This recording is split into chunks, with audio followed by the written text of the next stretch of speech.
Hello, everyone. Welcome to the stream. I goofed here. I looked at the clock and it was 8 after, and I was like, okay, I'm gonna stay here for another couple of minutes and look at a thing, and then I guess blacked out, and then looked at the clock again and went, oh my god, I was staring at that one thing for 5 minutes. My bad. Hello, everybody. Welcome to Sunday Morning Dooger. 1313 is a nice round number. That's true. I did that. I'm just kidding. I did that on purpose. So, was it a cool thing? It was a bookshelf DIY instruction PDF. So yeah, I think it's a cool thing. It was a beanie. Baboon.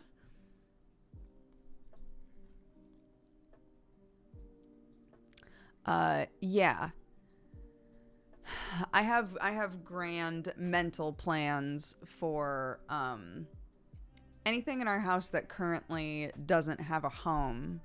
I think to myself, if we spend enough time moving into this new place, it would be amazing if I figured out exactly where that thing was going to go before I even brought it to the new house.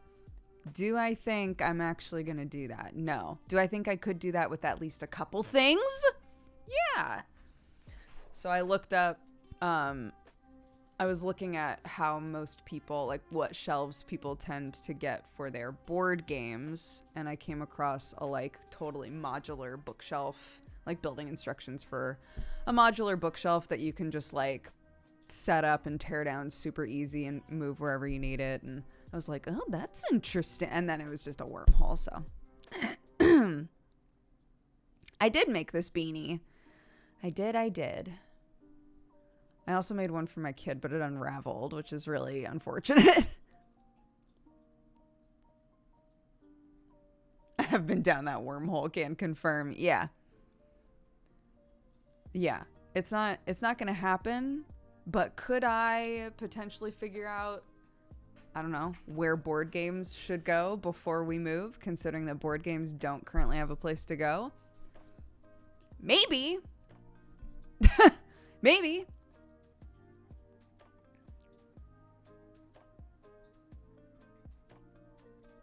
My movers labeled every box with the room name. The two houses didn't map 1-to-1, so it was chaos. Oh no.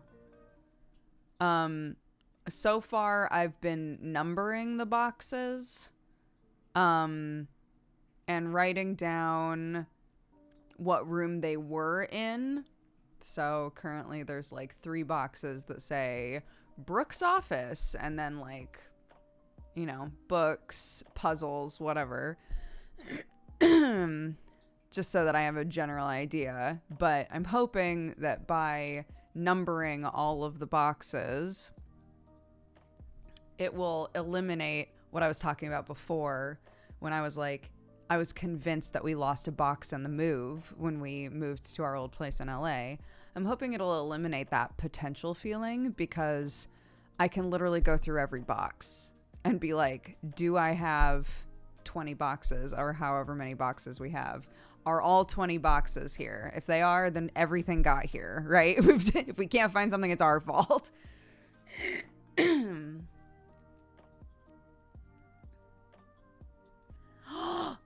We viewed a house yesterday we're going to put an offer on. Oh my gosh, I'm so excited for you. I hope that it goes well.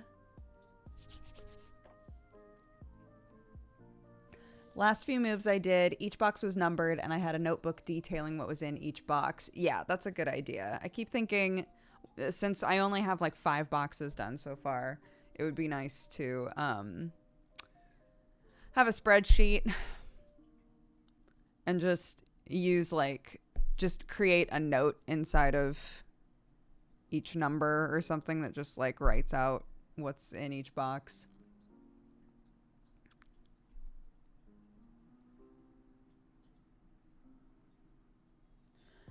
Last few moves, I legitimately threw anything that would fill up boxes together. Yeah, I've been saving for a while now, for like, oh god, like 3 or 4 months now. Every box that comes into this house, if it's not if it hasn't been ripped in some awkward way. If it's been ripped, it goes into the craft pile and Clark does whatever with it, right? But if it's not ripped, if it's a perfectly good box, I've been saving it, as well as any like whatever product came with it to like fill in space. So far we're still working our way through the boxes that already exist in this house. I don't think that they're gonna get us all the way through, but we'll see.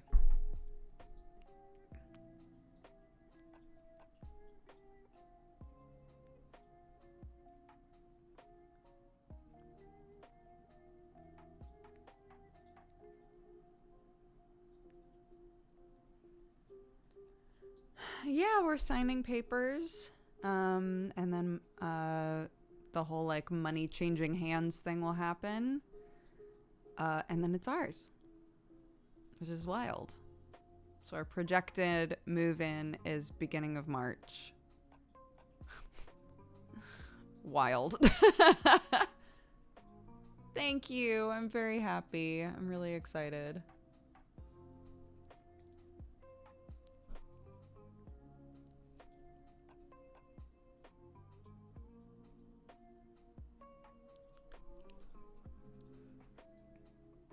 Hear people ask grocery stores for spare boxes. Yeah, where I grew up in Oregon, that was really common. I don't know if that's a common thing here. And it's a farm, you'll make the most of that, I'm certain. Yeah, my mother-in-law and I, when we went and got coffee, we were like, oh my God. We didn't talk about this before, but she had done the exact same thing that I did, where she wrote down, what are the things that make me happy? And she sat and she wrote down everything in her life that like brings her joy, right? And it was like my family, you know, gardening, my animals, right? Like she just wrote down everything that makes her feel happy. And then she wrote down what she feels like her current priority is, right? And looking at it, she was like, my goal this year, because I feel like currently my friends are falling really far below my work, and I would like over the next year to prioritize my friends more often over work, and really, you know, put time and energy into those relationships. And I was like, that's very sweet. She was like, and if we're moving to this farm, which it sounds like we are, there's potentially at least 3 of us. If Clark gets into it, then there's 4 of us who are going to be going really ham on gardening. She was like, and that's great. That's great to have like teamwork with that.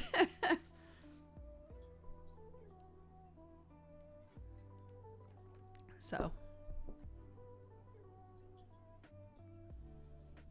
Ooh, okay, yeah. I'll ask at Sainsbury's. Oh yeah, it sucks buying a house here. No, it's not fun. Free and Alex, my mods, will also agree. They are also in England and currently trying to get a house.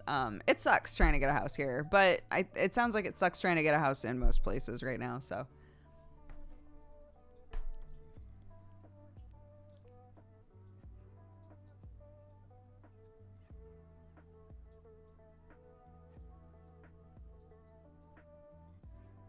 Big garden plans this year. Yeah. Yeah. I've been looking into what the options would be for Sam's sister to live on our property, because that also gives me a good idea of what the options are for my parents when my parents want to come stay, because I would love for them to have their own space. People have gotten really creative with shit, dude. People get really creative with like just like small little movable homes. Would you consider doing a gardening stream?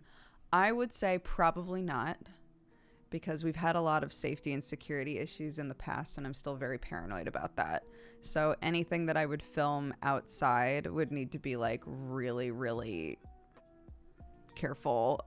You know, I wouldn't want to show like anything basically. So there would be some anxiety about streaming outside of my house.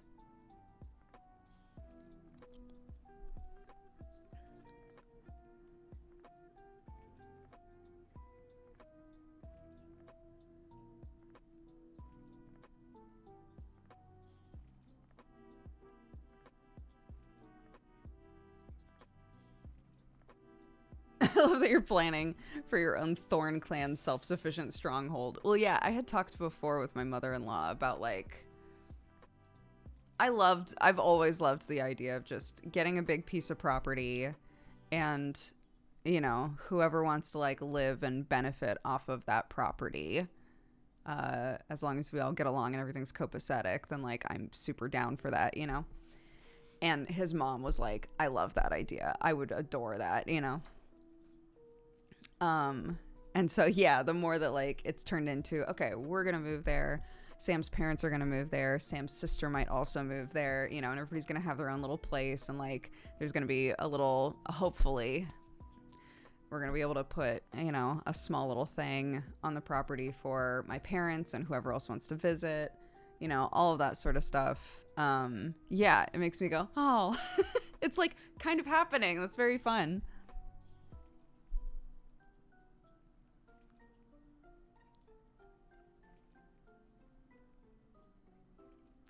But now Clark is asking everybody in the family why they aren't also going to be our neighbors.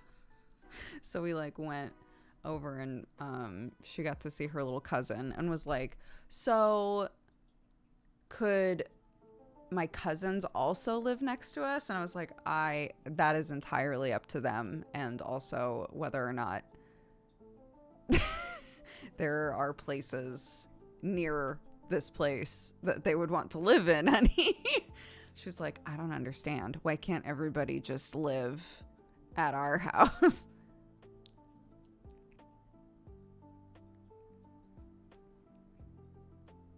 Just head to a slightly secluded part of it and do some camping. It's not that big, no. It's not like, oh, there's, you know, a bunch of it that has been, you know, turned into an area to work with, but then there's also like a little bit of woodlands or anything like that. It's not that. It's a, I don't remember how big it is, but like, all of it is cut, is empty, right? It is intended for agriculture. It has been prepared for agriculture. There are a few old trees that are on it, which is great.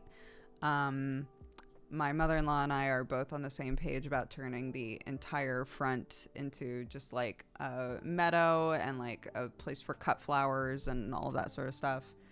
But the whole back part of it, we will have to figure out exactly what we want to do with it.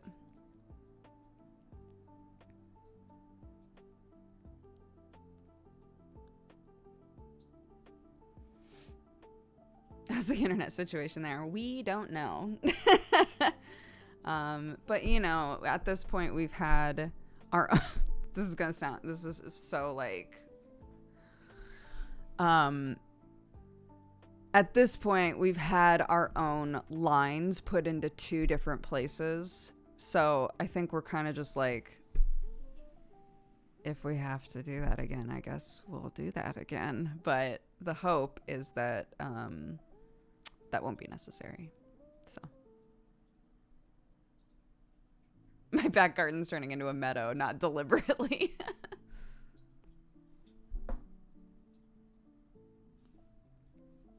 Yeah, that's exactly what we've talked about a lot is, you know, as much as possible, I would love for us to grow all of our own produce as much as we can. You know, live off of what we can do ourselves as much as we can. But I've only done that to a certain extent in my life growing up. So it'll be a learning process as well, which is cool.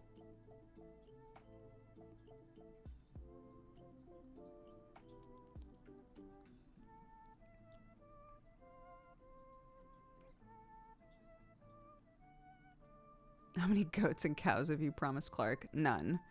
I've told her exactly what I've told y'all when you said, hey, you should get this animal.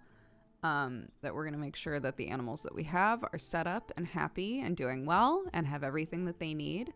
And then look at our budget and how we're doing that way and whether or not we can take on another animal that we can also set up and make sure is happy and has everything that it needs. So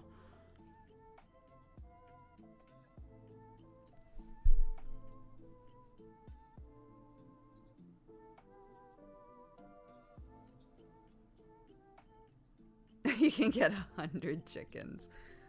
A guy came to drop something off at our house, and he was like, "Do you have chickens? I hear chickens." And I was like, "We do, yeah." And he goes, "How many do you have?" And I said, 3. And he goes, "Only 3?" It's like, yeah, only 3.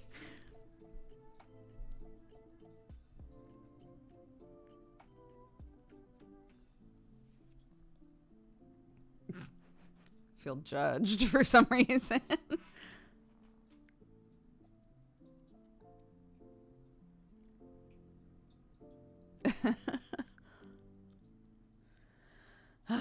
Silly. Pathetic. But yeah, the plan is once we're allowed and able to like do stuff on the property, get a coop built over there as soon as possible, move the chickens right away so that we can fix up the lawn and everything. And then try to slowly move everything else. So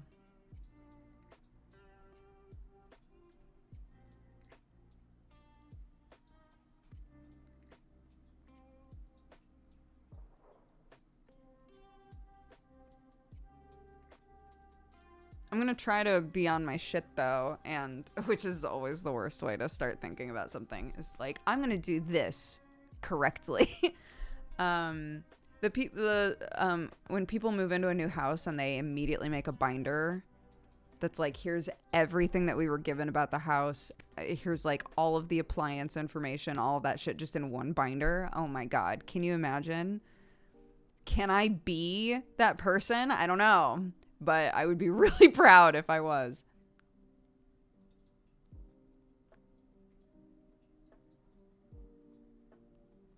The fine art of knowing when to give notice. I mean, a long time ago, I told the owners of this house that we were looking to buy a place. So they know that that's a thing. But once we sign papers, I'm going to tell them that we put in an offer and it was accepted, and, everything's happening now.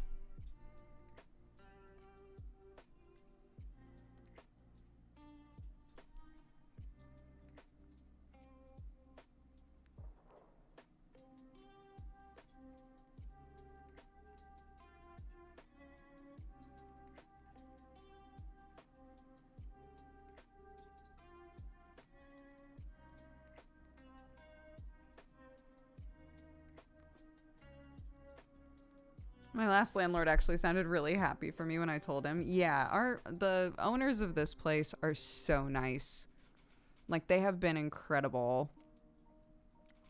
There have been 2 situations where I have rented from a person where I have genuinely, like, just adored them.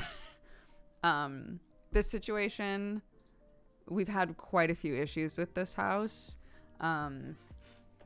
Because they subdivided land in order to like turn this into its own place, but then added another house onto their property. So there were a bunch of issues with that, but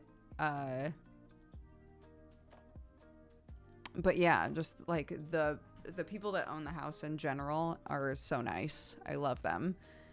And there was a house when I was in Los Angeles, when I lived in West Hollywood, in that little 1-bedroom.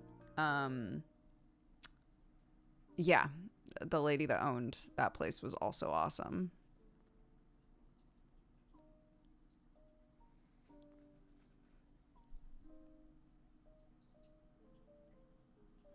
Definitely do the municipality thing. My parents discovered they had an extra acre of land that no one knew about that way. Damn. Well, my mother-in-law was on that pretty quick. She grabbed all of that shit right away.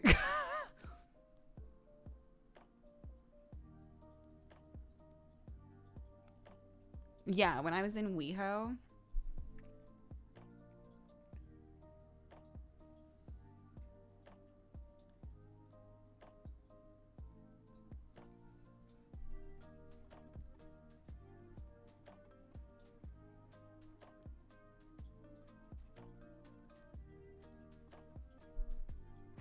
WeHo.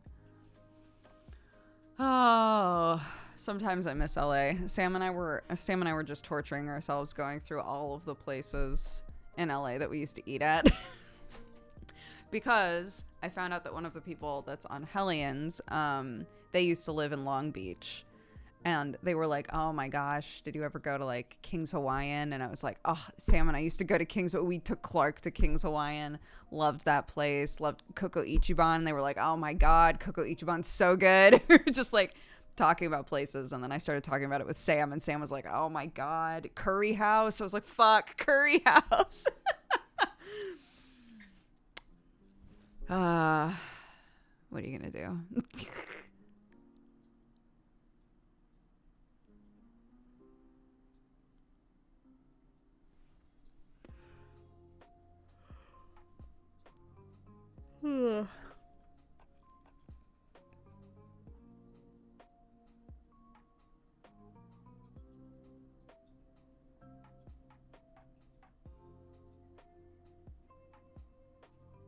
There's a Coco Ichiban in London?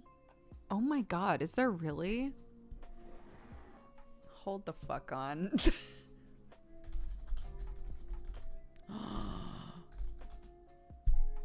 Oh my God.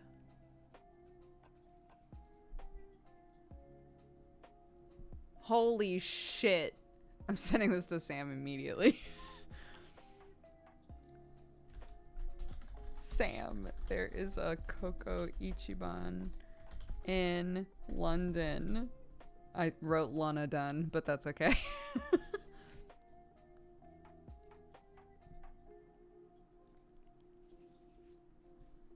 Time to go to London, baby.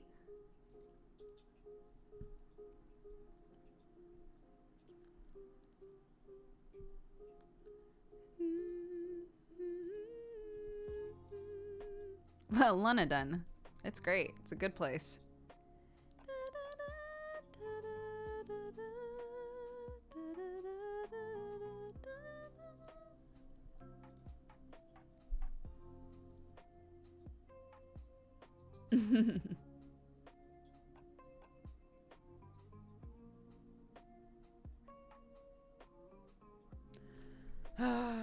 Yeah, let's all reminisce about food places we can't eat at anymore.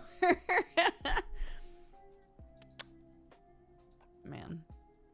I went to a couple different places with Jesse. I talked about this when he came to visit, but when I went to London to meet up with Jesse, we went to a couple different food places and holy shit. It was so good. I also I don't drink very often, but I haven't been in a situation where somebody could just turn to me and be like, do you want to grab a beer? Like in the middle of the day and be like, yeah, that sounds great.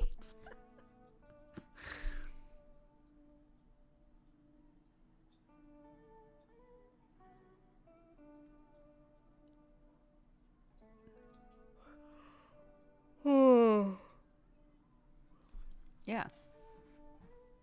That was before Deadbeats started. So Jesse and I were like, we're about to be in the same campaign potentially. We were talking about like what our character ideas were. We had discussed potentially, this is funny to look at now. We had discussed potentially that our characters were both going to be like super weird religious zealots. Which, if you know what my character is like now, they're like recovering from a lot of religious trauma. So it's weird that I wound up being like, what if the opposite? What if somebody who's like dealing with the aftermath of that shit? But yeah, we were like, oh my God, we could be super weird. Like just super weird characters. And now, we're an old tired detective and a young naive beat cop.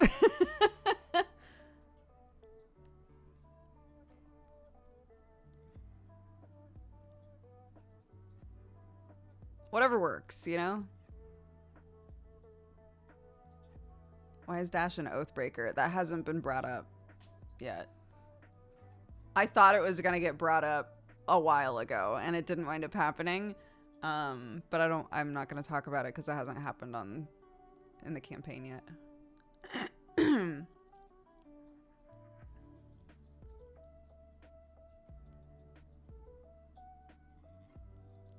Secrets.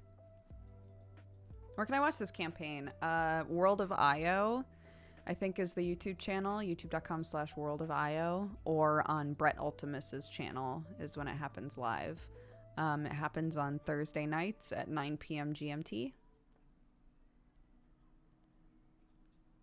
It's such a dark subclass for the character. I know. There's a reason for that. There's a reason for that beyond the, like, undead synergy that's wound up happening in the group. What does Io mean or stand for? Io is a moon, is one of Jupiter's moons. Io is the name of the moon that everyone lives on.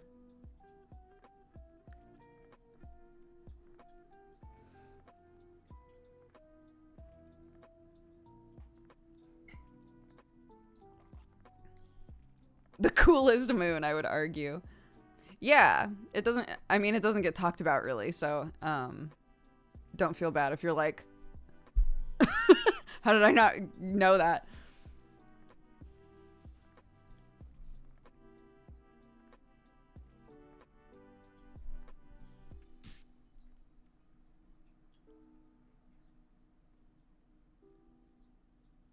DB was my first IO campaign. It was such a joy. Oh, thank you. Yeah, we just started season 3 last week. Yeah, it's good. I have new art. Dash has new art.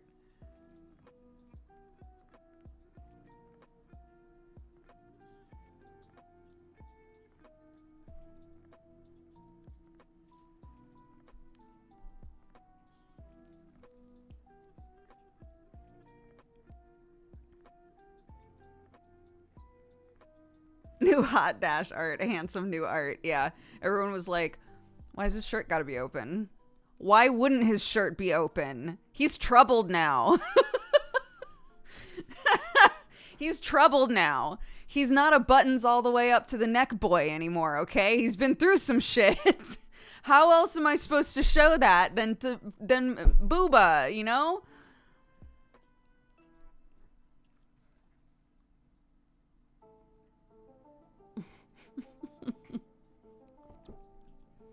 Dash sounds like a himbo in the best way. He is. He's a very sweet boy who is involved in shit that he does not want to be involved in. Yeah. Yeah, next step would be facial hair. He's not there yet, though. He's not there yet.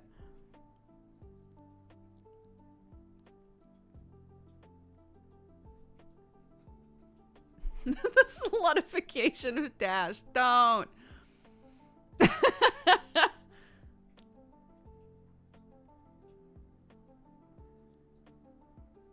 Dash is the name of my neighbor's dog. Do you want to know? You want to Every person in Dash's family, including Dash, was named after a list that I pulled up called the 100 best names for golden retrievers. So I love that.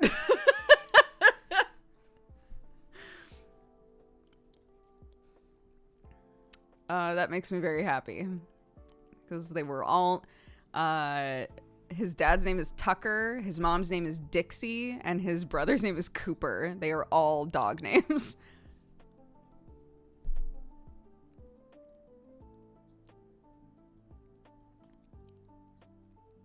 It's the best character trivia. Yeah. The second level of that is that Joe Fudge goofed about what the last name would be, and that wound up being their last name. He goofed that their last name would be Whiskers, and I was like, that's perfect. That's it. That's the name. That's their last name now. My mom's golden was named Dixie. Right off the list, baby.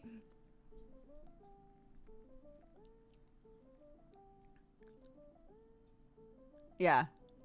All of those names are they're so silly considering the backstory with these characters. Tucker Whiskers, Dixie Whiskers, Cooper Whiskers, and Dash Whiskers. That's their actual names in the game.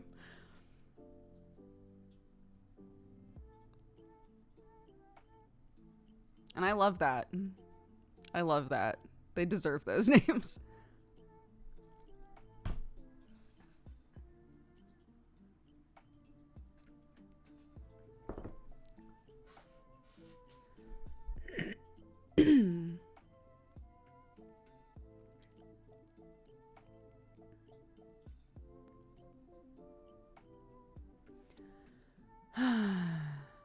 Next up, the were-dog curse. That would be the best final form. It's for him to get bit by a were. Well, I guess the were part of like werewolf and etc. The were part means just man, right? Means human. So to say get bit by a were, that doesn't make sense, does it?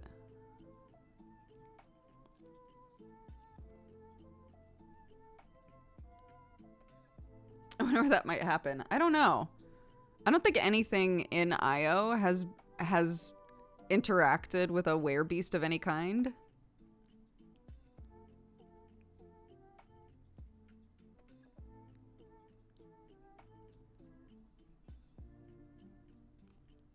I pointed that out to someone in Guild Wars 2.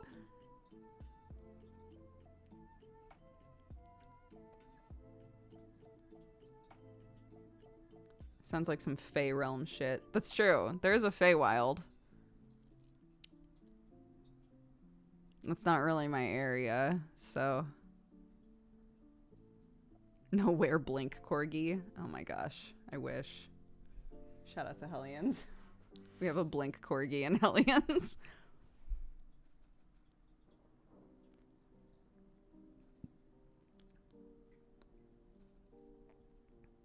Which I love because they had a session where they just weren't really sure what to do. And so they just all went to a pet shop and they all just got familiars. They just bought familiars at a pet shop. And that was like a whole session that they did. And one of those familiars has wound up being so integral to the story because this corgi just can go anywhere.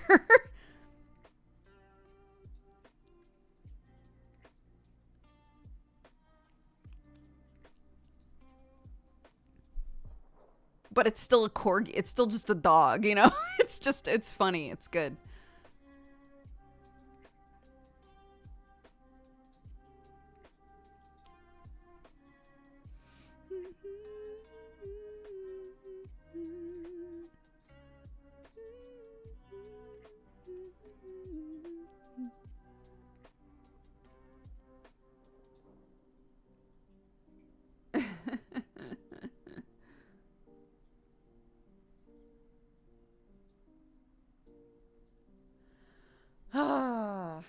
But yeah, I'm trying to think.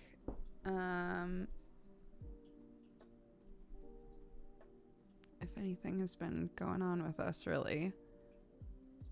I've been trying to learn how to make coasters out of newspaper. Like hold on, I'll find you a picture because I don't think saying that makes any sense. Newspaper coasters.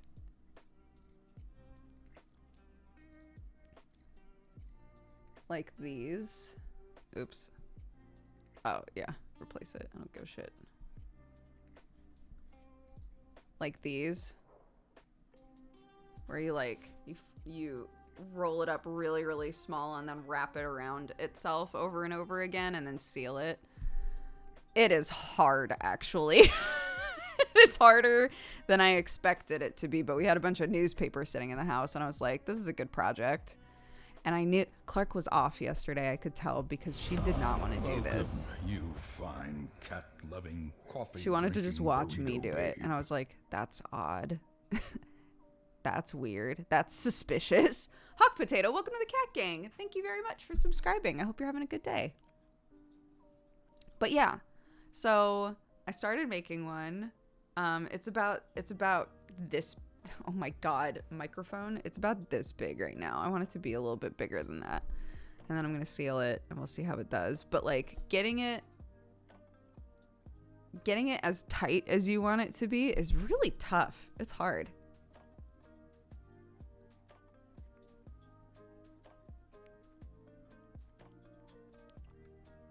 How do you seal it? I'm just using Mod Podge because that's easy and I have it in the house.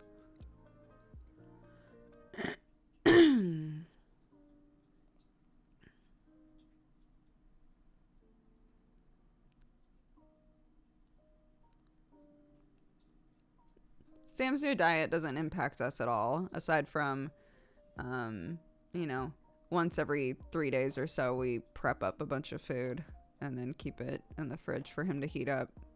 The first week, I was trying to, like, individually make stuff, and I was like, I don't mind doing that. I'll just do that when you need to eat. But, like, timing-wise, it just wasn't working out. So now we just prep up everything. The air fryer is a godsend. We just make a bunch of shit in the air fryer, basically, and then put it in containers and go, there you go. Eat when you need to eat. I love you very much. He's like... he's eating so much food. To be honest, he's eating so much. But it's like... he's cut out a lot of, like, the sugar and stuff from his diet. So... It's a lot of rice, it's a lot of protein, a ton of oatmeal and eggs, and which we have chickens, so that's great. And Clark's obsessed with oatmeal, so we always have tons of porridge in the house. So a lot of it, you know, is like easy stuff. But no, it hasn't impacted us. I'm not eating the same things as him. Neither is Clark. We're all just eating different things for the most part.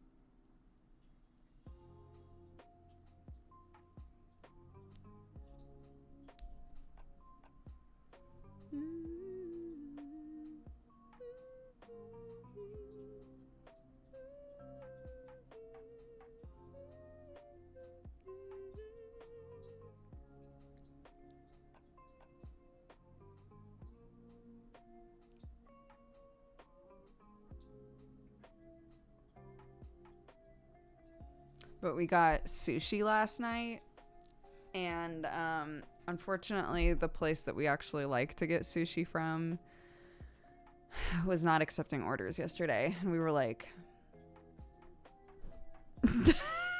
depressed.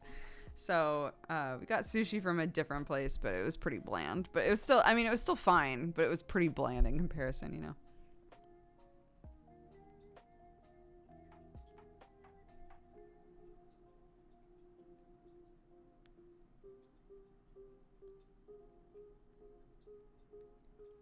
Yeah, oh my God. What is going on with eggs right now? Because we were gonna go and, like, buy a bunch of eggs just to have them in case, like, because the chickens produce kind of, like, intermittently right now. And you can barely get... It's the avian flu? Oh my God. I didn't realize that was causing this.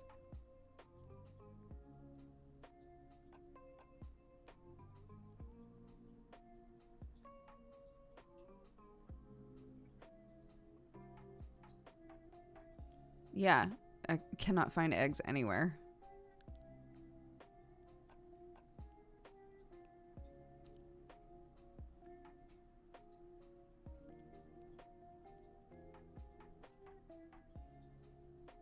Oh my God.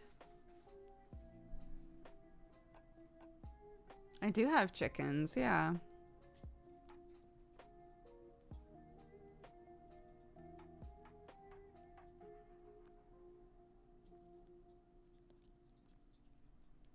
You guys still in the UK? We are.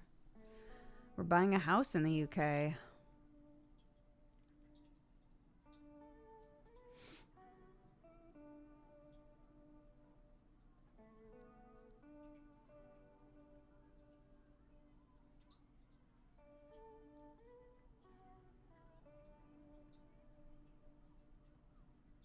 A proper British family. Yes. That's us. Do you have any calm lane on the weather? I don't know what that means.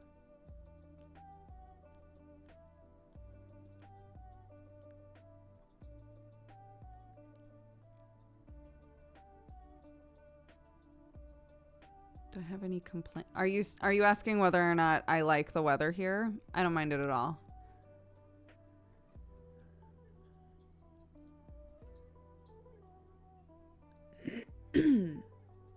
It's colder than LA, but I like that we have like a cold, rainy season. It's nice.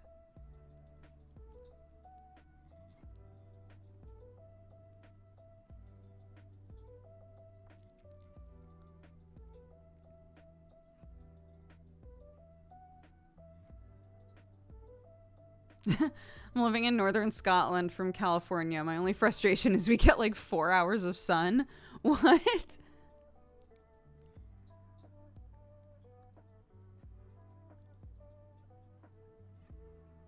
When do you plan to move to the new place? I mean, like, money hasn't changed hands or anything yet, so our projected move-in time is early March.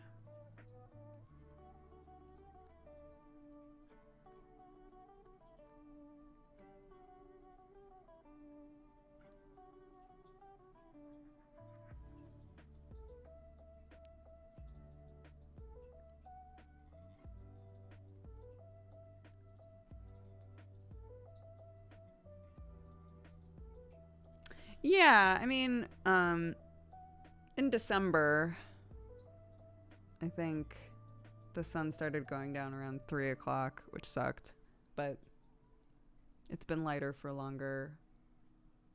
Clark and Sam and I are going to try and go on a walk after the stream and stuff, which we wouldn't have been able to do a month ago because it already would have been dark.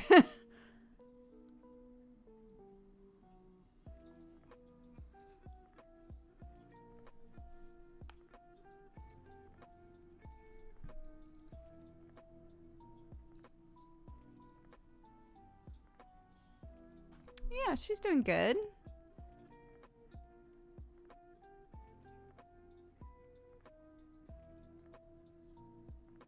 I hear her coming. She's bored.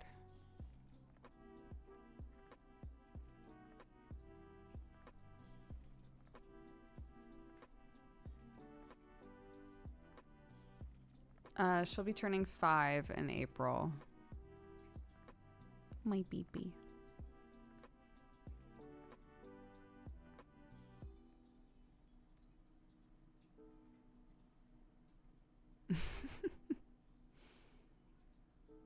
Yeah, she's a cutie pie. Give me just a second. 1 sec.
Okay. Hello. She wasn't on her way here. What had happened was she's playing one of her brain games and she turned the volume up to max. And it was so loud that it sounded like she was right outside of my office. And I was like, what the fuck is going on?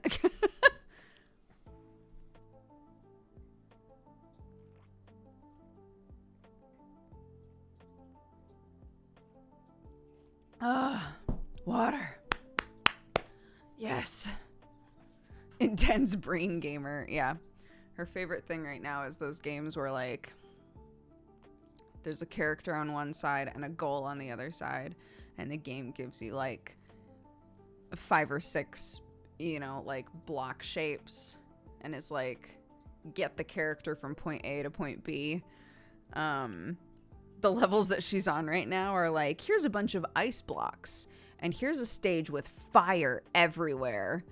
Get the character from point A to point B. And she'll be like, what?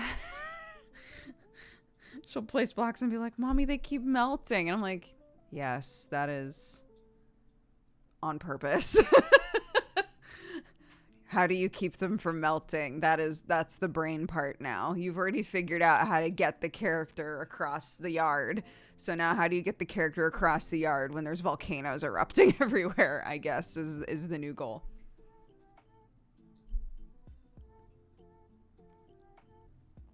But yeah.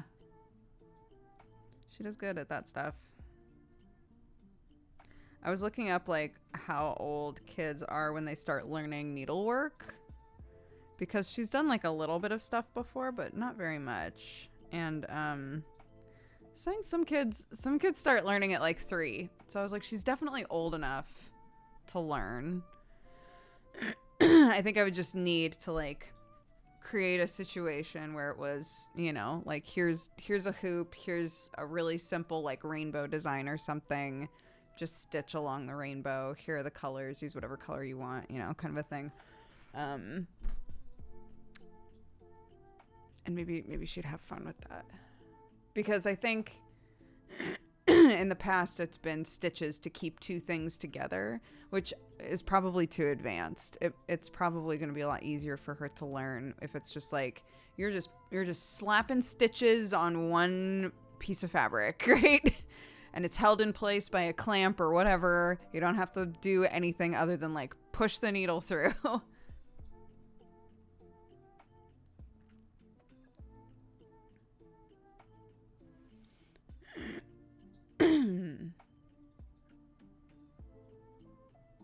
But yeah, I think she'd like that.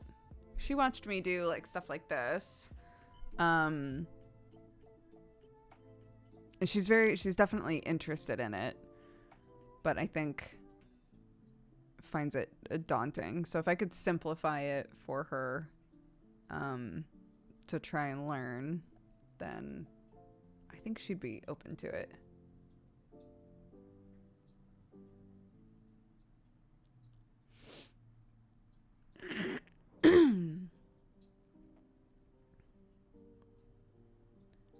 Currently, tennis is her favorite thing in the world. That is her thing.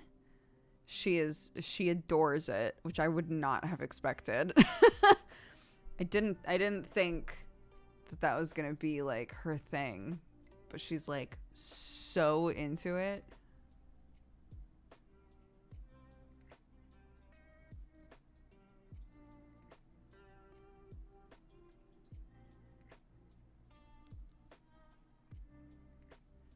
No, she's never watched tennis before, ever. She's never watched it. She's never played it. But there was, like, a free kids club thing. And she was like, can I do tennis? And we were like, I guess. Sure, I guess so. She's super into it. So that's great. I'm glad.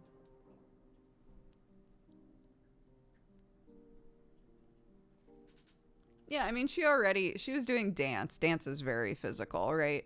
She's been doing dance stuff forever. But she wasn't doing any sports So this is the first sport that she's been like, I want to do this. And we're like, okay.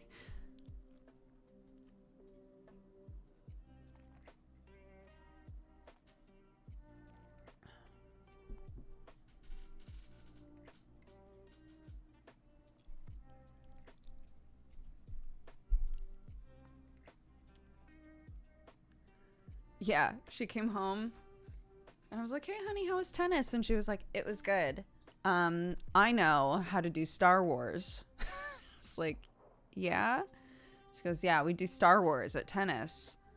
I said, that's interesting. What's Star Wars? And she was like, it's where you take a racket and you swing it at your ball like Star Wars.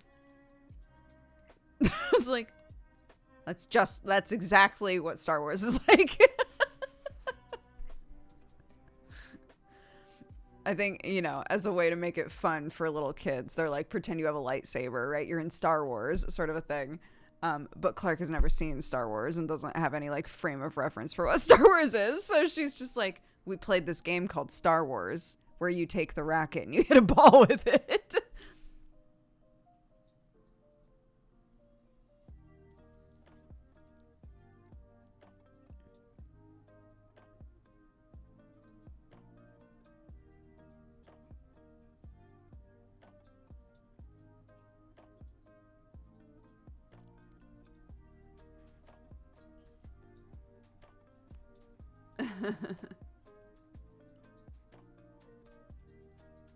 She's gonna be so confused when she watches Star Wars now. Yeah.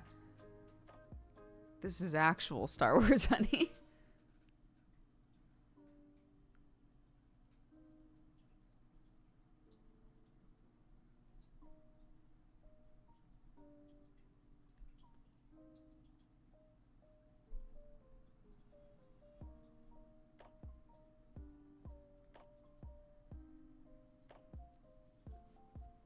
Where are their rackets? Yeah, I've said before, I was that classic sports anime fan that watched Prince of Tennis and read the manga and was like, I'm gonna play tennis now. I did not play tennis. I did not do that. I still think tennis would be fun to play, but I've just never learned how to play. I didn't pursue that, right? Happily Erin, when she got really into Kuroko, went out and immediately bought a basketball and was like, I'm gonna play basketball now, and did not do that. This is a very common thing.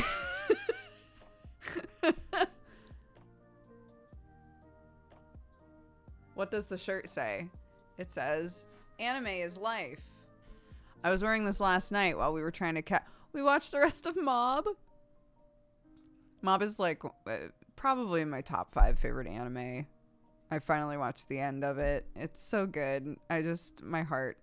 But we finished it and I was like, that was so great. I'm so glad that we finished that. And he was like, yeah, do you want to watch like, we have so much Demon Slayer to watch. Do you want to watch Demon Slayer? And I was like, not really. And he was like, so the sweatshirt's a lie then? I was like, not really. Maybe we could find something different to watch. Maybe like something new on Netflix. And he was like, really?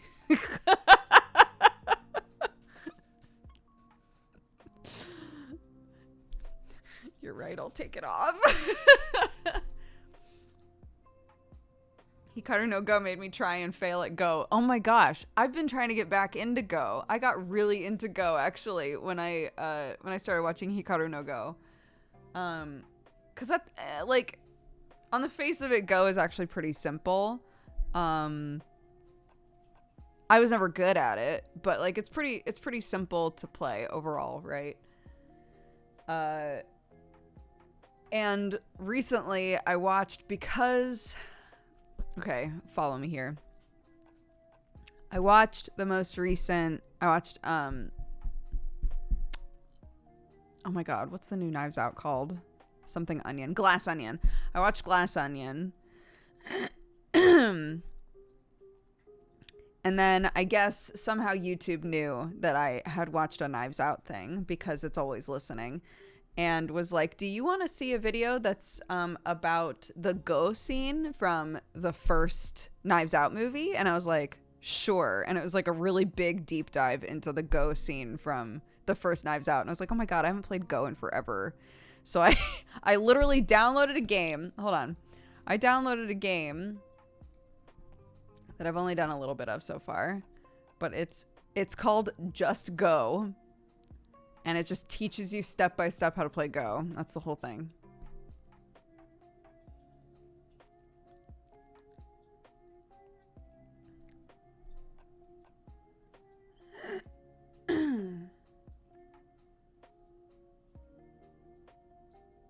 Have you had a chance to see the new Last of Us? No, I have not bothered.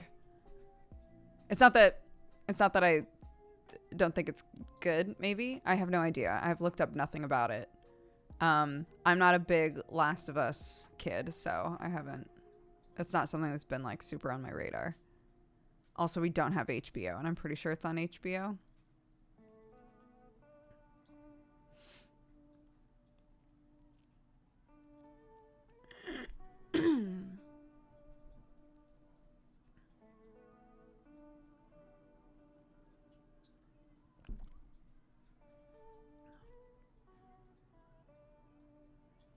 It's on Sky. God, so much shit has wound up on Sky. I guess eventually we're gonna have to get a Sky account.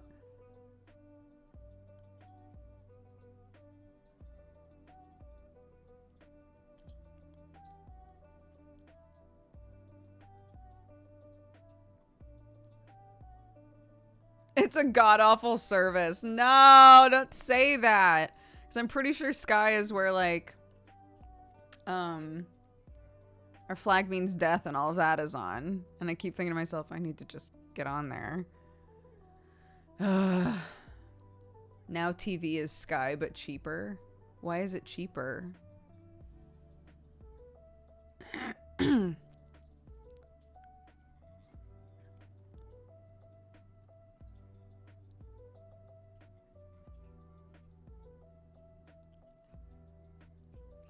Now TV is just the shows, but Sky is a cable package. Oh. Interesting.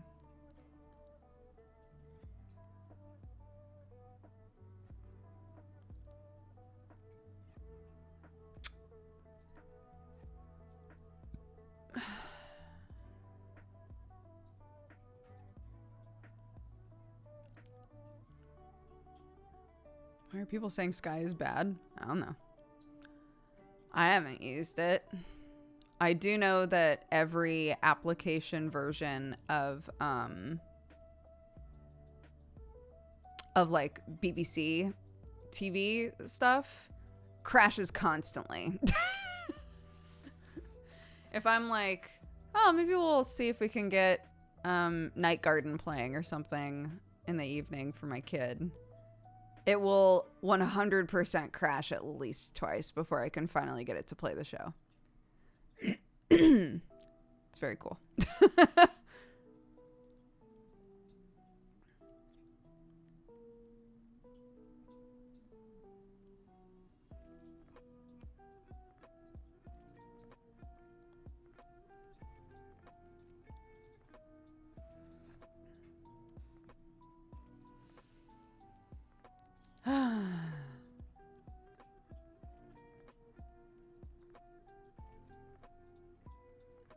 Oh yeah, this is like, okay, so someone's saying they misunderstood the conversation and didn't realize that Now TV was like a service. So it's like Now TV in quotation marks, right? So they thought that we were saying Now Television is cheaper, just overall, and it was confusing.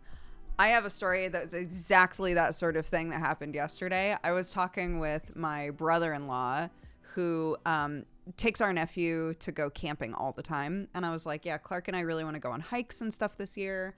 But I really need to get her some like nice woolly socks, some like fleece lined stuff. I don't know where to go. And he goes, go outdoors. And somebody else in the room goes, yeah, just go outdoors. And I was like,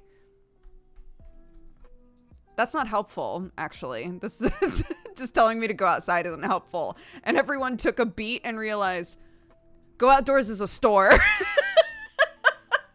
Go Outdoors is the name of a store of like...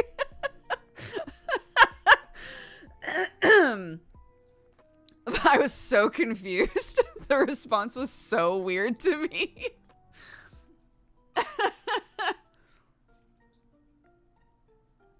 Yeah. You don't need warm clothes. You just need to go outside, Brooke. The problem isn't that you're unprepared. It's that you're a soft baby and you have to just go outside and deal with it. I was like, this isn't helpful. But it is. Because Go Outdoors is apparently like REI in America.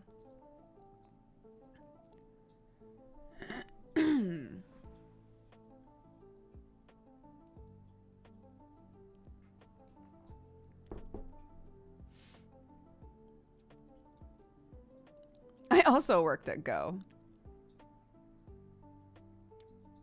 Yeah, they said it's like where to go to get literally anything that you need if you're gonna be outside for any period of time. So they were like, definitely just go, take Clark, make a list for yourself of like what you really need to have around for her, and then you can get everything that you need at Go Outdoors. I was like, okay, sick. I will go there then. I work at REI. I'm leaving for work now. I love REI. I still have an REI card and I don't even live in America.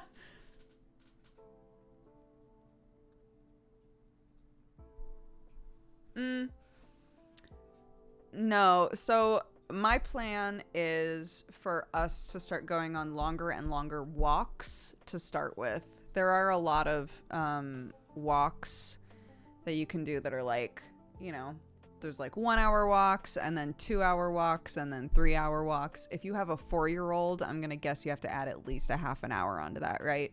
So I'm looking at like the really short walks. It's actually one of the ones that we're going to go on today. And I was explaining to Clark, like, I really want us to go hiking, but I think that we need to work on our stamina first. And I was explaining what stamina is. And I said, I think maybe we'll try to go on like longer and longer walks and see how we do. And then we can start looking at kind of like easy hikes.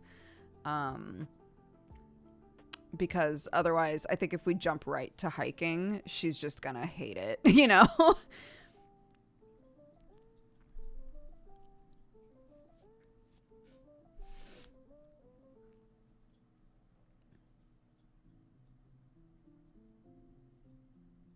Go to Decathlon.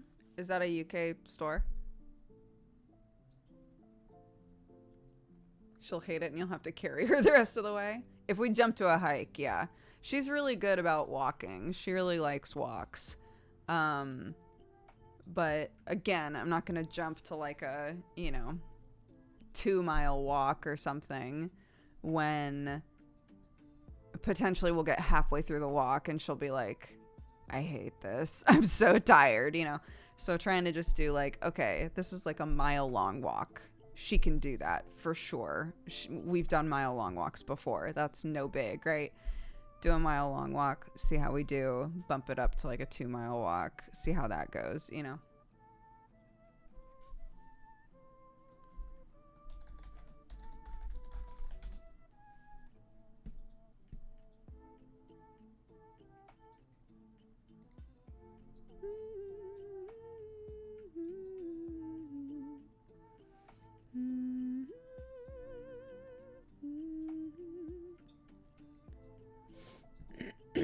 Cool. Thanks, guys.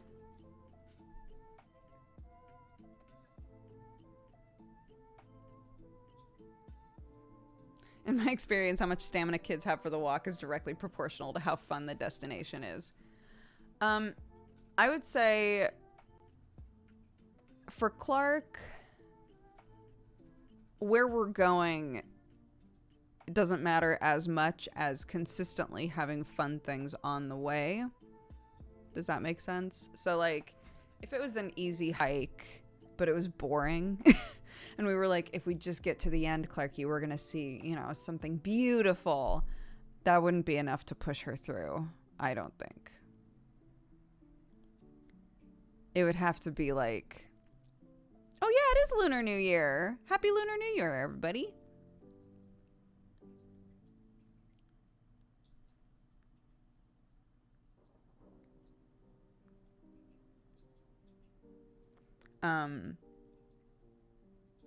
But yeah, if like along the way there's like, oh, a place to look at ducks, you know, oh, we walked a little bit and there's a little creek here. That's cute. And we walk a little bit more, some flowers, and we walk a little bit more. And, you know, as long as there's like something to sort of attach to, as well as places to sit and we bring snacks, you know, just like planning all of that kind of stuff helps.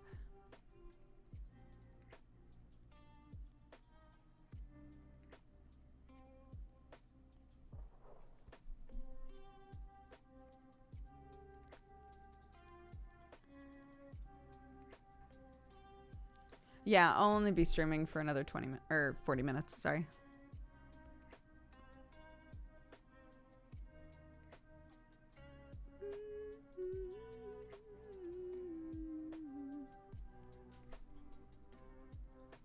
Sorry, Clarky really wanted to watch Tangled this morning. And it was very fun.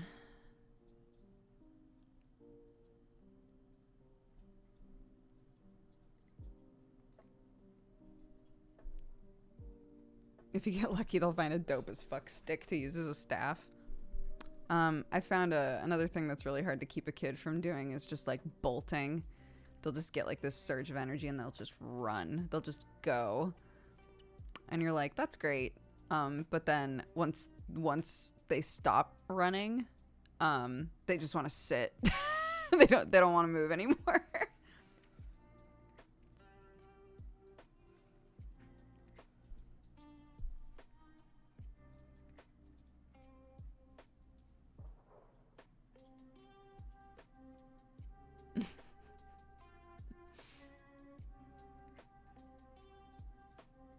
Shoot off like a dog and then become a cat. Yeah.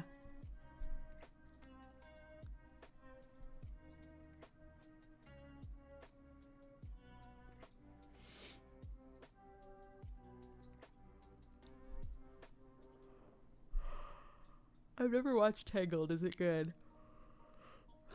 I love Tangled. I think out of all of the movies that have that sort of CGI same face, like I think Tangled is better than all the Frozen movies and all of that. I think Tangled is really good. It's very endearing. I love all of the music. Yeah, I adore it. And so does Clark. So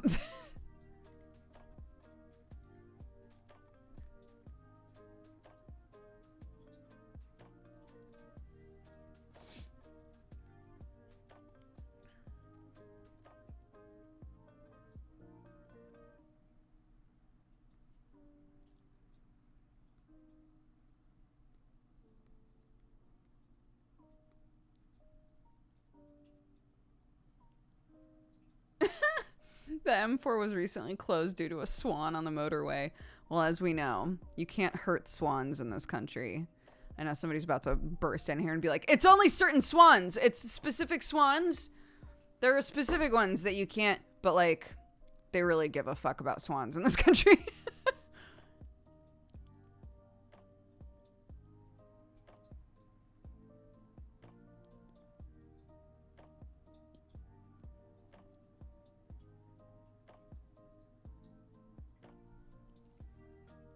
I can tell we've been here before.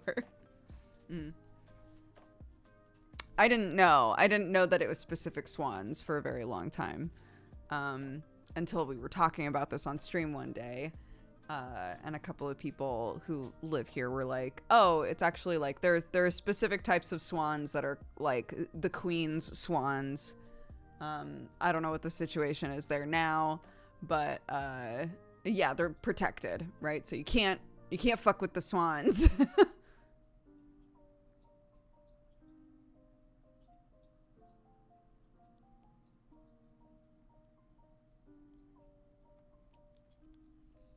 Yeah, are they the king's swans now? What's that all about? The swans are just free, dude. Still protected, but belong to no one.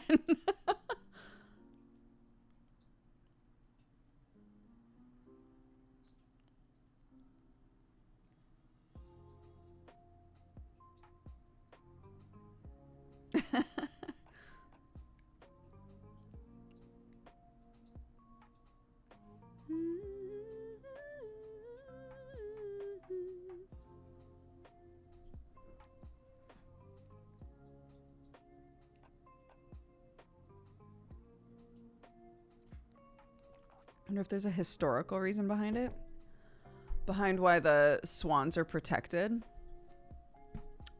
I'm sure we could look it up.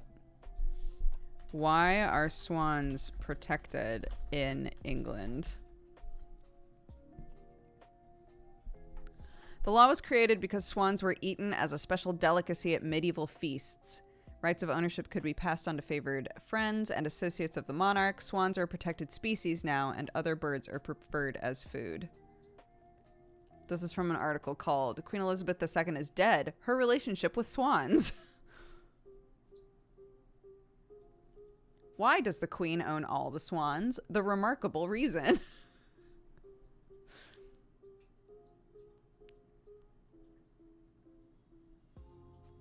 Legislation was created because swans were eaten as a prized food at banquets and feasts. Valuable rights of ownership were granted by the monarch to a select few. Today, swans are no longer eaten, and so they are a protected species. Hundreds of years ago, there were severe penalties for injuring or killing a swan.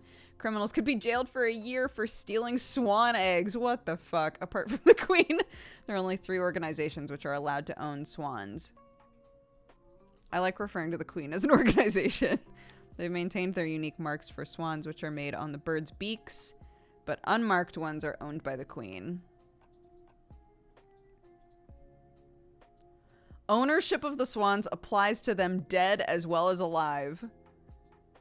Taxidermists who are wishing to use the body of a swan, even for educational purposes, have to contact the Quan's Sween marker. Swan Sween. The Queen's Swan marker. That is all capitalized words. That is a title. The Quan's Sween marker. Can the Queen eat swans? Now we're talking. Now we're asking the real questions.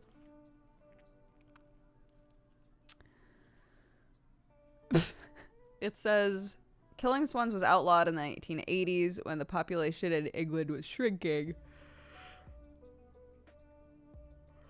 So many people believe only the Queen is allowed to eat swans. Although this isn't really true, the Queen is immune from prosecution. So if she wanted to, she could ... What the fuck? They need to update this article. Does the king eat swans?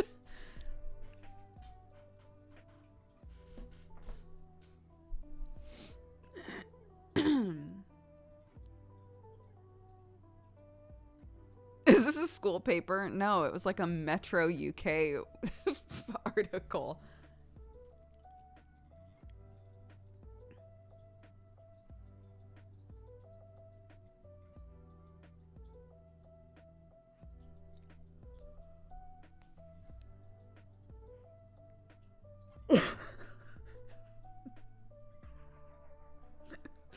So the chat goes, yep, he's gonna eat them all. And I don't know why that was so funny to me.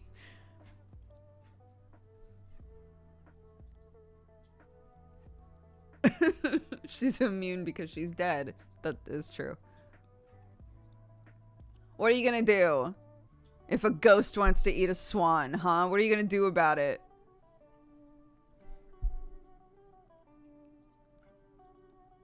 I'm not gonna ask Sam about the swans. He doesn't know about the swans. He knows not to touch them. I guarantee you that is the end of it.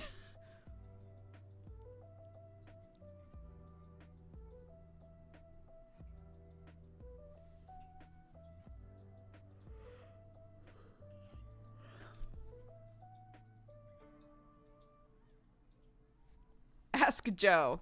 Wait. Joe, don't look it up. Don't research. Can you tell me off the top of your head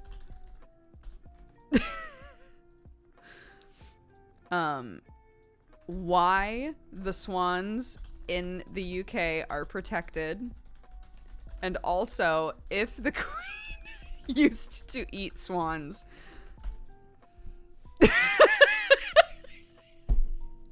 I was gonna leave that second one off because it really is like a bait into a weird territory. I just really want to know what he's gonna say.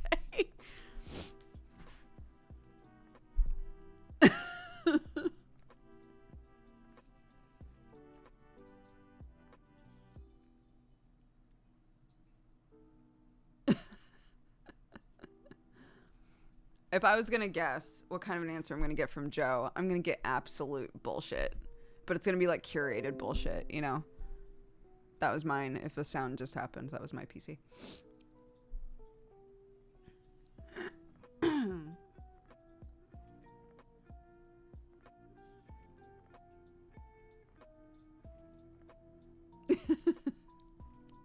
Any of you who watch Hellions, when we start airing the Xanth side story stuff,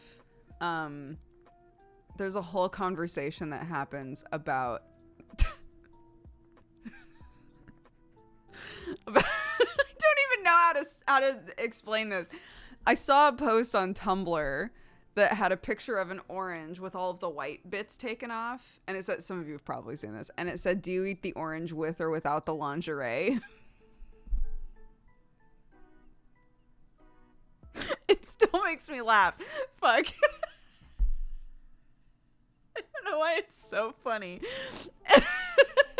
And I posted it to the other people in Hellions, and we wound up literally introing whether or not our character would eat the orange with or without the white bits, but we kept calling them the lingerie, and now that's all that I think of when I think about oranges.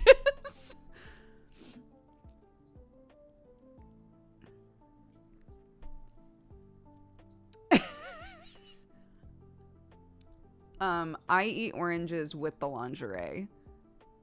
Clark does not. She insists on all of the lingerie being picked off.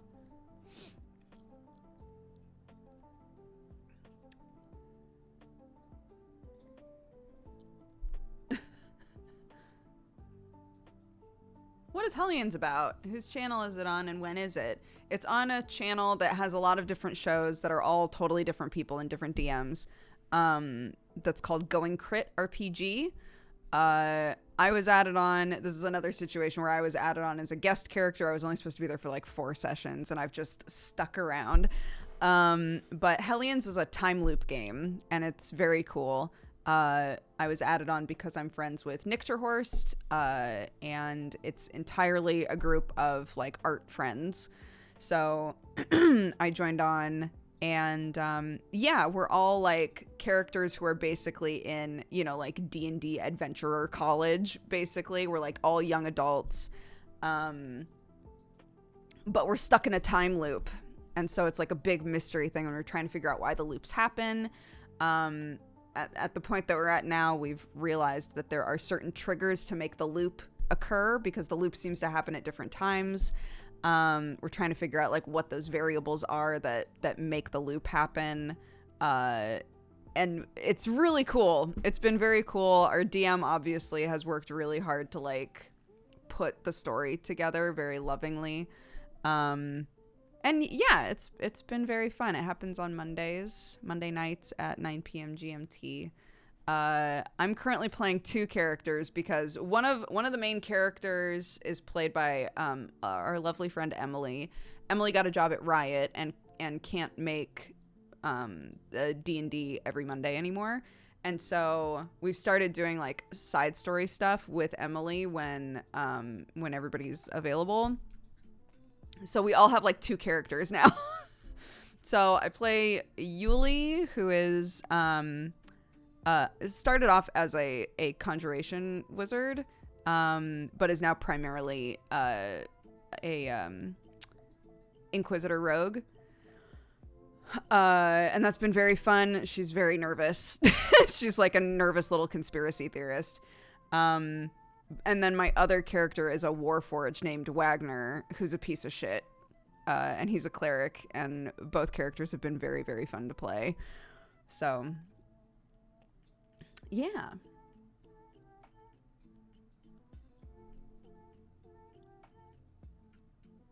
Yeah, that little emote, the little emote of the blonde girl with the glasses taking notes, that's Yuli. Cleric piece of shit, name a better combo. The number of times that I've been like, man, you look really fucked up. Someone should do something about that. And people are like, you! You should do something about that. I'm like, oh shit, fuck, right. I do that.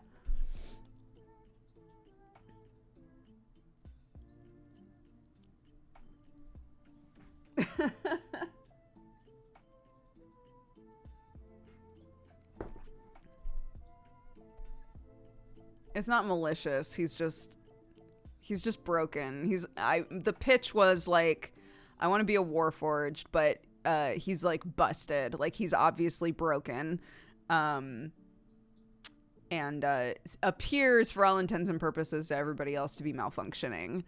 And the DM and I like came up with like why the malfunction is there and stuff, but it's been very fun to play.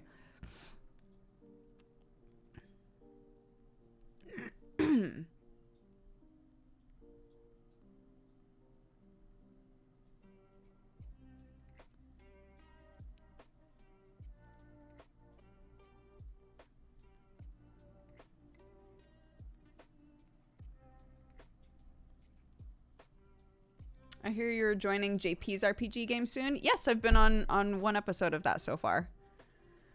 So I have another character. Last Call for Adventure is the one that's DM'd by Bronze. That's like a rotating cast situation. I play a Triton named Rezis. Yeah, I've only been in one episode. My stats are actual garbage. Like, so garbage that there are people in the Last Call for Adventure Discord who are consistently like, please just let Dodger re-roll. And I'm like, no, guys, it's fine. And they're like, please let Dodger re-roll. Like, it's so bad. But I'm fine with it, to be honest. If I die, I die, you know.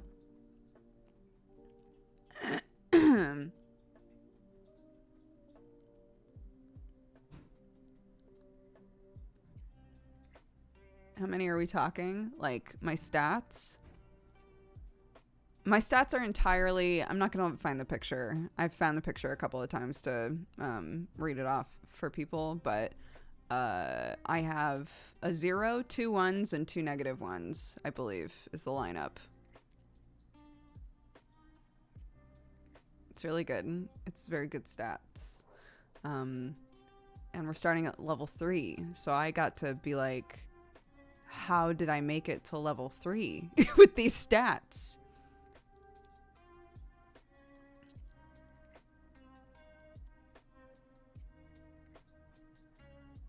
But yeah, so I'm doing my best. I'm doing my best. And we'll see. I've said before, but like, Bronze has made it pretty clear that there's always like good reward at the end of a big thing. So if I can just live through this, I can potentially get an item that will help with my stats. So we'll see. Yeah, well, that's what I was saying, was like, I play a lot of D&D. I'm very blessed. I have a lot of characters. I play a lot of D&D.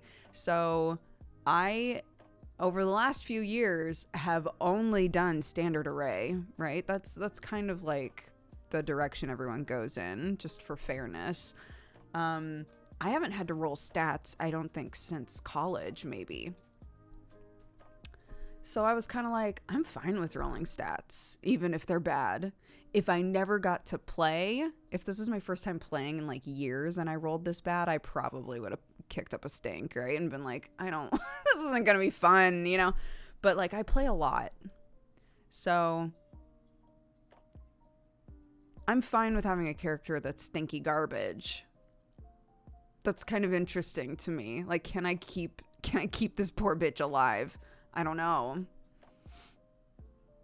But I chose a subclass and a class that I think will help. Maybe. We'll see.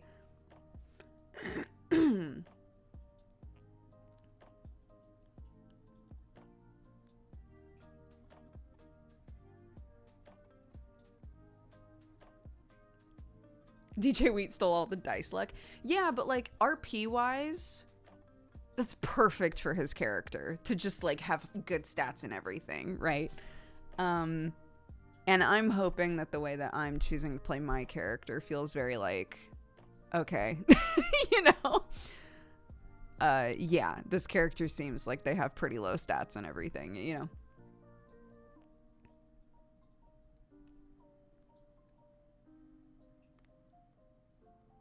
Yeah, we were talking about the flaw system in Pathfinder since potentially Hellions is going to be moving to Pathfinder. So we were like, yeah, the flaw system is cool. I played a D&D game a long time ago that incorporated a flaw system. And I liked that a lot. As a lot of you guys know, I typically start with flaws when I'm making a character, so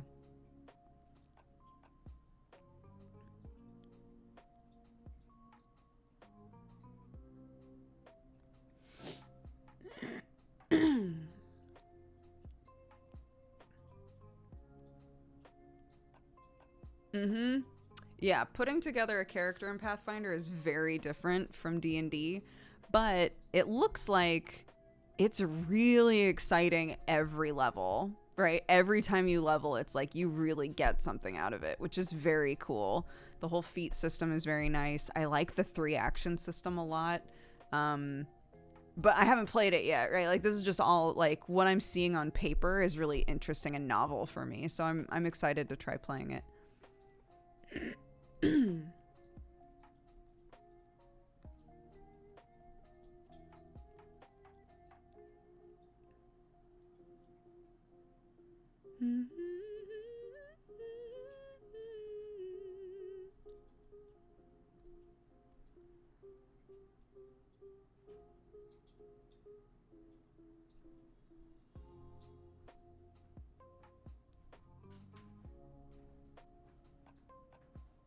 Did she fall asleep? Oh.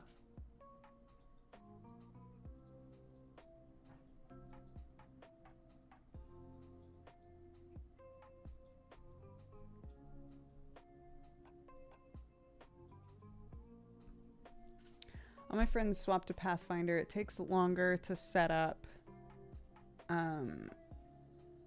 but is more rewarding to play once you get it. Yeah, I think it'll be fun to do a totally new system.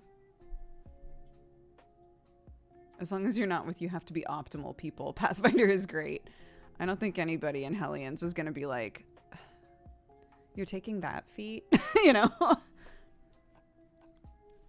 We did notice though, I like used a character builder that has been going around a lot to try and like start building a Yuli. The levels do not correspond to each other, because I was like, okay, we're level 9 in Hellions right now. Would we be level 9 in Pathfinder? And Nick was like, I don't think so. I think we would be a lower level. I got to level 5, I think. And these were my stats at level 5. And I was like, this feels too strong. This feels too strong. If I go all the way to 9, I think it's going to be too strong. And Nick was like, yeah, I'm also thinking that.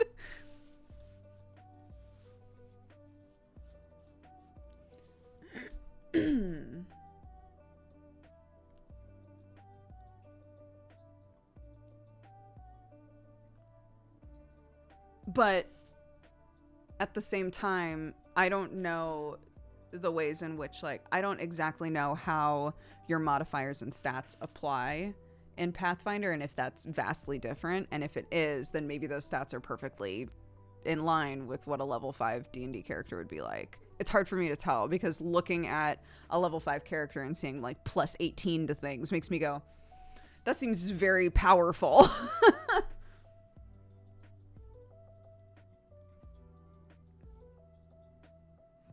The math is different. Okay, interesting.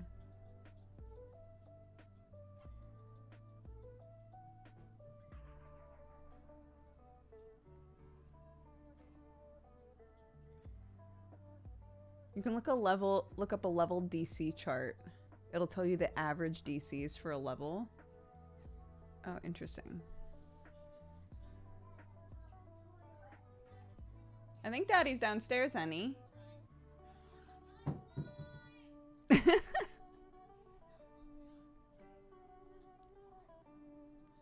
Beep, beep. There we go.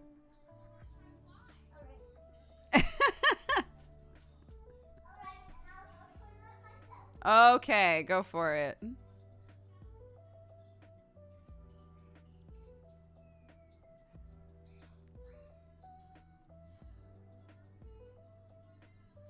Yeah. It's 10 over is a crit success, 10 under is a crit fail, right?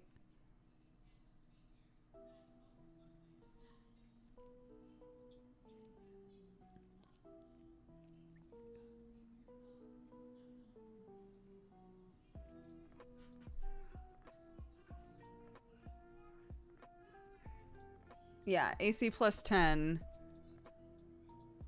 If you hit 10 numbers above their AC, then it's a crit. Correct?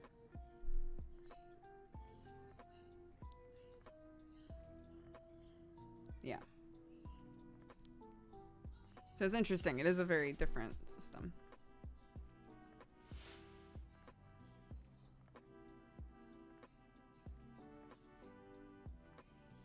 And the 3 action system is really interesting. Like, you could just be like, yeah, I just hit 3 times.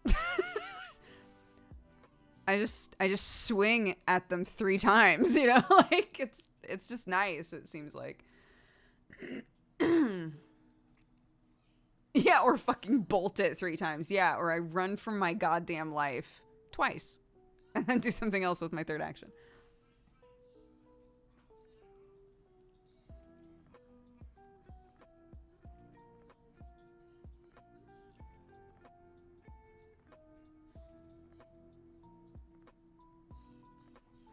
I got to put out the tiny human fox themed snowsuits. Oh my god.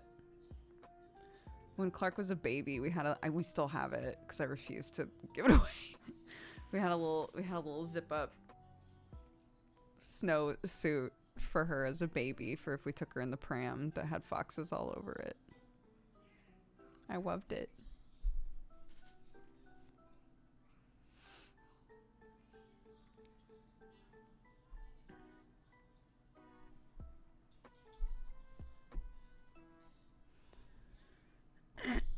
Yeah, or like spells, right? You can do like a 1 action version of a spell and a 3 action version of a spell, which will... Yes, darling. Yes, I can. 1 second, chat.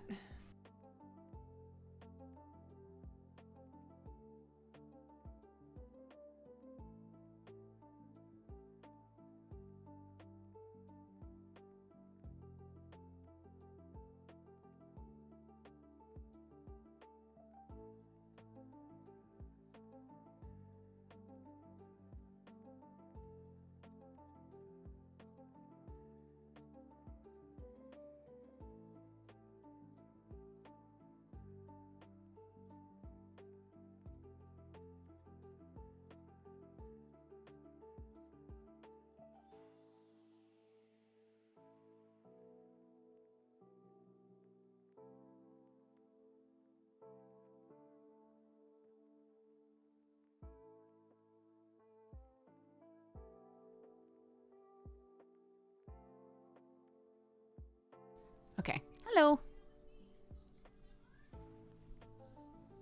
Got about 10 minutes left. I'm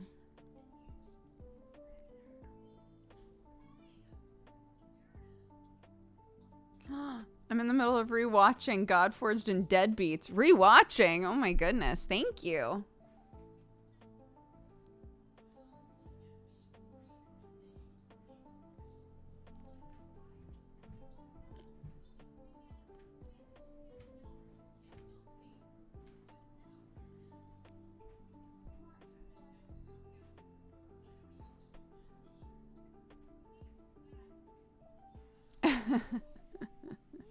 Wait, what did that say?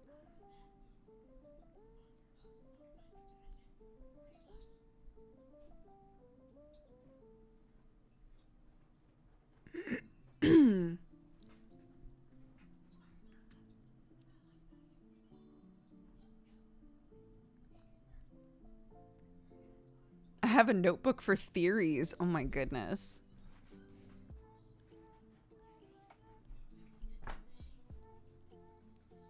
Yeah, I think that it would be smart for Brett to put the IO campaigns in podcast form. The hardest part, which I noticed with last call, is remembering to say all of the roles out loud. Can you turn that down, please? I know, but I'm working right now, honey, and it's very loud. Careful, watch your feet. Thank you, darling.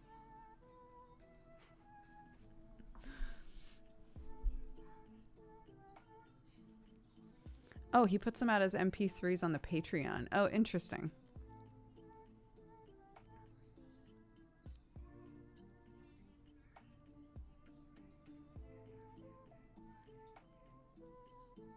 I was trying to figure out if she was talking to Sam or Clark. Clark is watching like a acted out version of like a Cinderella thing. Why are we checking out Pathfinder 2e? I was saying Hellions is probably going to move to Pathfinder. We've been talking about it.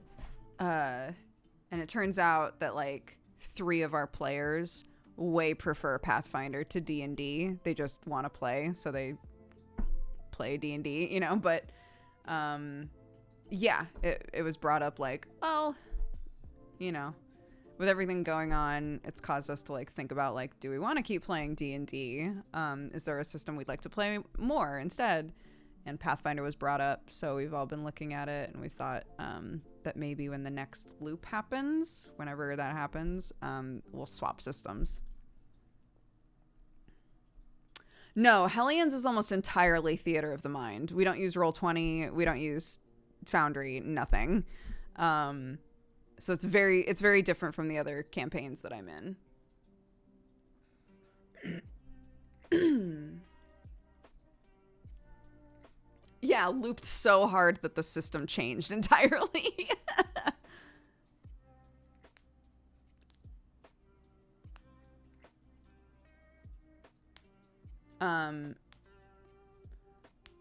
But yeah, you know, I think at the end of the day, because it's theater of the mind, because so much of it is RP, the ways in which we would be using our sheets, I think would transition just fine, right? I don't think that as a viewer or a listener that you would be missing out too much on anything or have much of a transition period when we swapped systems, because a lot of it would just be just like in D&D, one of us being like, okay, I'm gonna use this ability which says that I can do this, I've rolled, I was successful, you know, sort of a thing.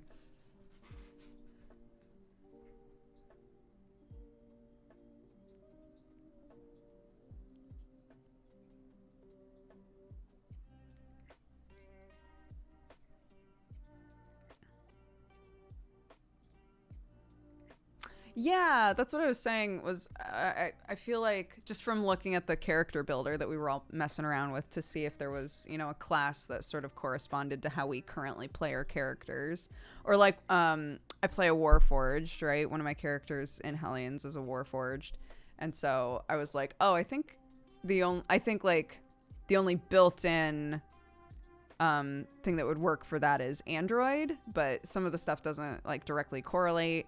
Does it matter? Does it not matter? You know, sort of stuff. So talking about those sorts of things.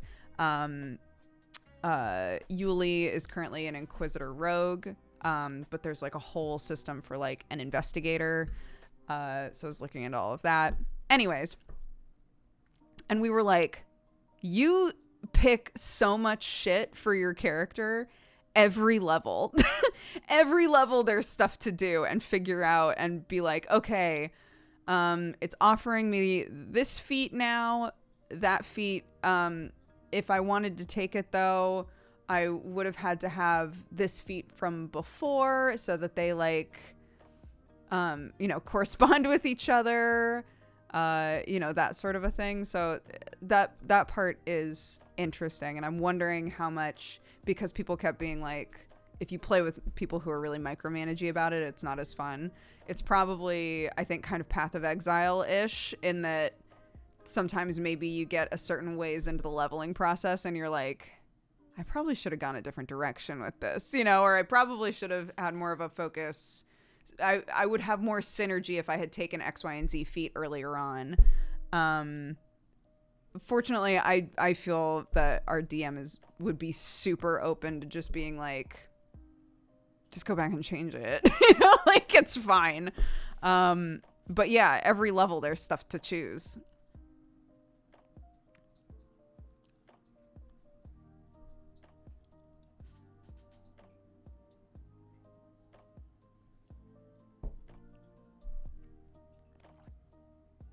There is an in-game system for retraining. Retraining is built in. Oh, that's great. That's fantastic.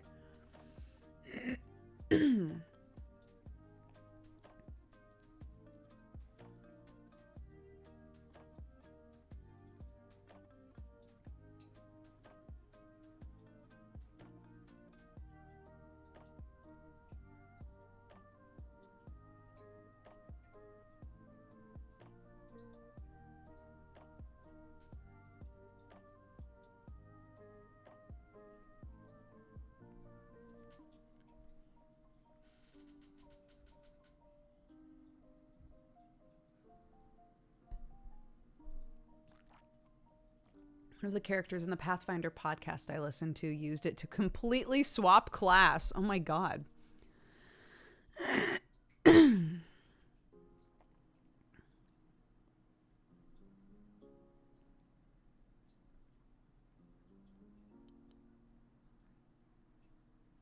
I love that. That's very fun. Apparently there's a one of those huge charity bundles where you're gonna buy it and then be overwhelmed by how many games there are, and so you'll never play any of them. But there's apparently a charity bundle that's available right now for anybody who's interested in solo RPGs. I'm trying to remember what it's called. Hold on.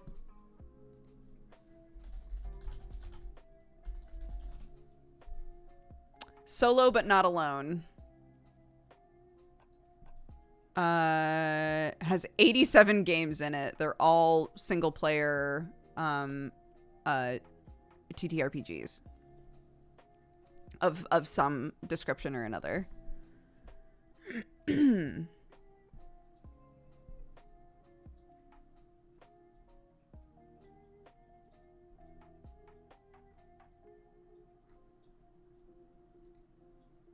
But also, it's on itch.io. You can go on itch.io and look up solo RPGs and put them in order by like most popular and see some of the ones that people have responded to really well and try those out and see if you even like them. But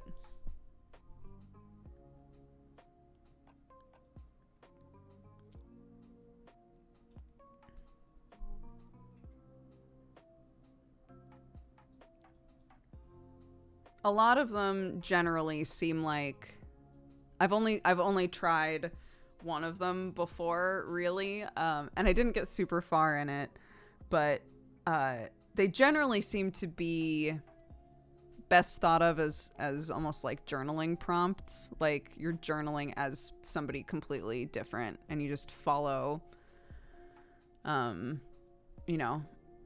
whatever winds up happening in the game based on rolls and stuff, and then like kind of journal about it. It's interesting that way.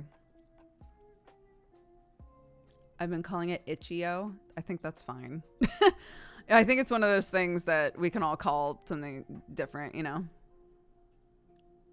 It's like I've been calling Imgur my whole life.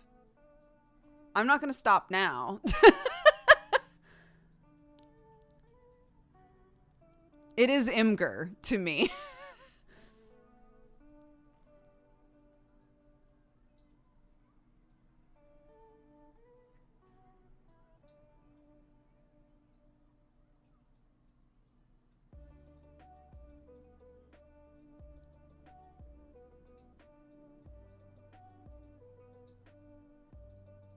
Yeah.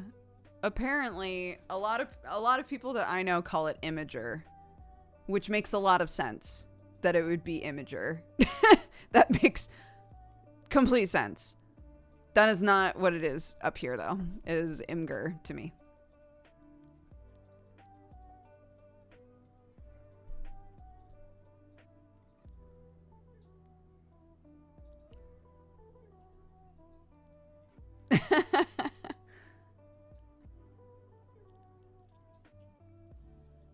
I don't get Imager, to be fair. People upload images to it. So, Imager. But that's not what it's called. It's called Imgur. And we all know it.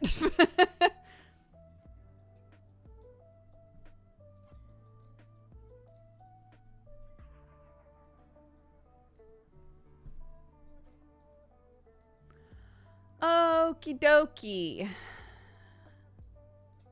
I'm gonna get going and have a nice walk with my family. I'm very excited. Mighty Deacon said, I just saw that it's Lunar New Year. It is. Happy Lunar New Year to everyone. Absolutely. Happy Lunar New Year, guys. We have a raid leader. Let's make sure that they're still live.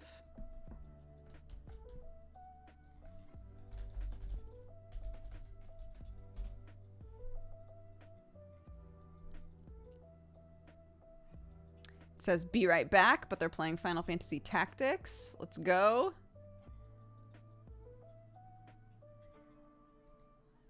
Okay.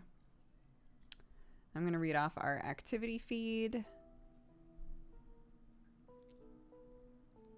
And then I'm going to get going. If you're looking for something to watch later, Godforged is happening tonight. We only have a few episodes left and then it's going to be done. I'm gonna die. So yeah, if you're looking for something to watch, we would love to have you for Godforged. Yeah, Godforged almost done. It's so wild. We have like maybe 8 or 9 episodes left and then it'll be done. Yeah, it's endgame now. Storscarf, thank you for the 28 months. Kayatso for the 18. Unicorns Like a Boss for the 41. And Satan for the 79. Crimson Jockey for the 29. Smod for the 13. Nemo for the 14. Robert for the 75. Ryu for the 40. Voice Yonder for the 1 year. Happy anniversary. Thank you very much for the 1 year. Hawk Potato, again, thank you very much for subscribing. Welcome to the Cat Gang. Xander Prime for the 44. Synergist for the 7. Crickbell for the 41. Loey for the 56. Arnar for the gifted sub. Gimmelresh for the 95. Greedo for the 39. Trueheart for the 84. 7 years, right? Thank you very much for the 7 years. I appreciate it. Happy anniversary. Sporty Mort for the 97 and Sromi for the 57. Thank you guys very much. I'll either see you tonight on Joe Fudge's channel for Godforged, or I'll see you tomorrow for our normal stream. I will do my best to put a schedule up tonight and be responsible. If no schedule goes up tonight, though, I'll try to put it up tomorrow morning. We'll see. We'll do our best, won't we? But I appreciate it, guys. Thank you very much for watching. Take care of yourselves, and I'll see you when I see you. Bye-bye.